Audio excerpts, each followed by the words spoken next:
É. Muito bom. Então agora eu vou dar a palavra para o Tiago. Tiago, o que você queria falar?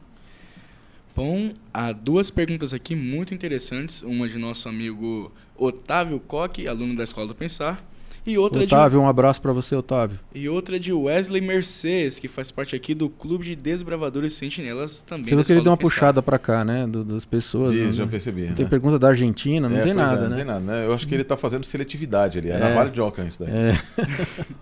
Fala aí, Thiago. Bom, a pergunta do Wesley diz o seguinte: quando estivermos no céu, ainda assim haverá o livre-arbítrio, certo? Não. Então, existe a possibilidade que no meio de nós ainda exista algum outro ser capaz de dar estopim ao pecado, assim como Lúcifer? Meu Deus, então. aí foi forte essa daí. Obrigado, Coque, por você ter... É do Wesley Mercedes. É do Wesley, tá. Mercedes.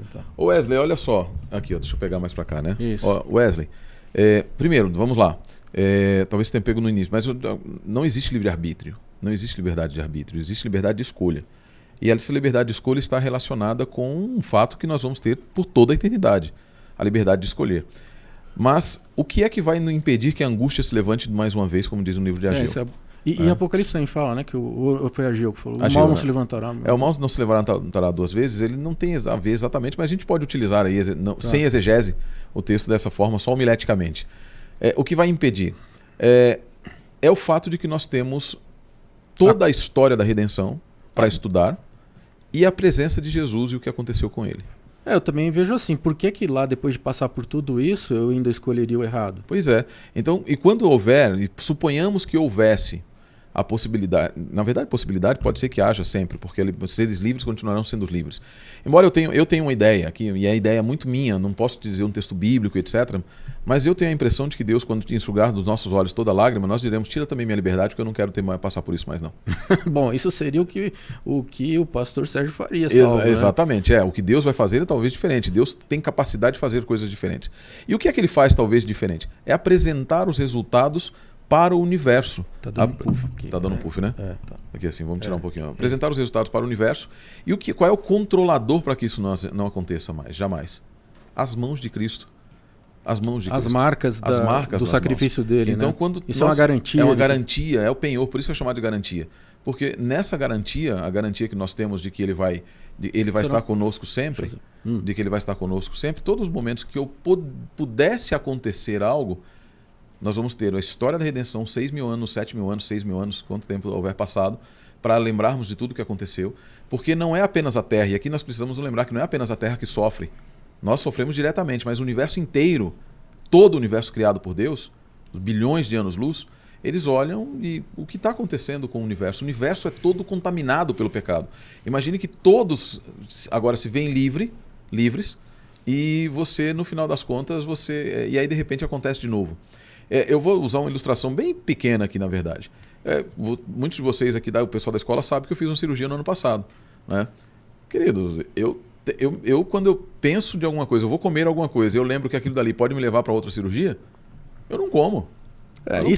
Isso é uma coisa interessante que tá falando, que é essa coisa nós já vamos estar sempre lembrando do sacrifício de Cristo na cruz, mas eu tenho uma outra razão para não precisar me preocupar com isso.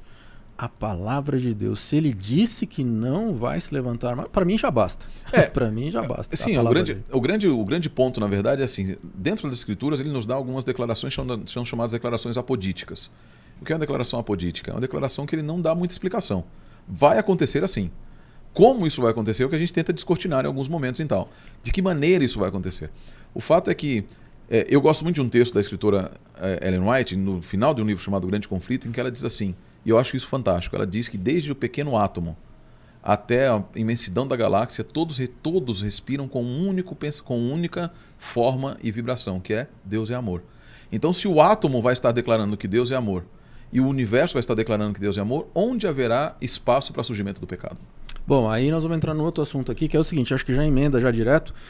O mal existe como entidade? Não, o mal é a ausência de Deus, né? O mal é simplesmente a escolha que nós temos. O pessoal às vezes fala assim, não, Satanás é o mal. Não, Satanás não é o mal. Satanás é a personificação do mal. Ou ele escolheu? Porque ele escolheu assim, dessa forma. Ele escolheu se afastar de Deus. É por isso que eu costumo dizer também que assim, nós não temos duas escolhas, temos uma só. Ou escolhemos Deus, ou necessariamente já estamos fora.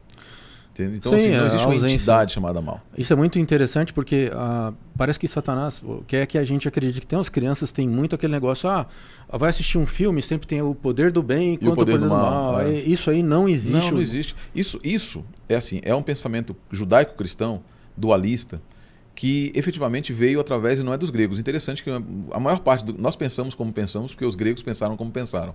Mas nesse caso específico não é dos gregos. Nesse caso é dos persas. O zoroastrismo ensinava isso. Ahura Mazda, o grande deus, e Ahrimanyu, que é um poder equivalente a ele. Gente, não existe poder equivalente a Deus. O Dr. Rodrigo Silva, a quem eu mando um abraço, deve estar nos assistindo também.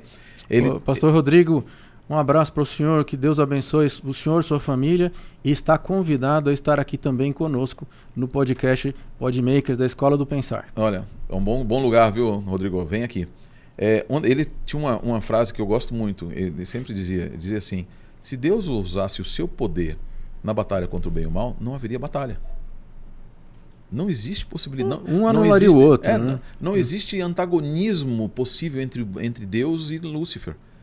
Deus é muito superior. É por isso que Deus, e essa é uma coisa muito interessante do judaísmo, que é um conceito chamado infinitamente superior.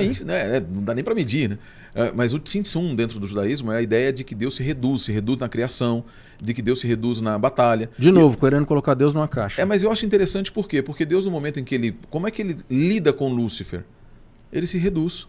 Ele se reduz e utiliza o seu caráter.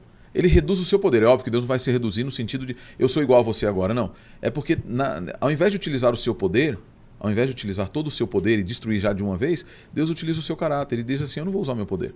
Deus utiliza atributos, caráter. Ele utiliza a razão e o sentimento, né, para poder fazer essa explicação do que ele criou. É a mesma coisa que Deus vai falar conosco. Deus se reduz para falar conosco. A Bíblia ela é a palavra de Deus em forma humana porque a sua mensagem é divina.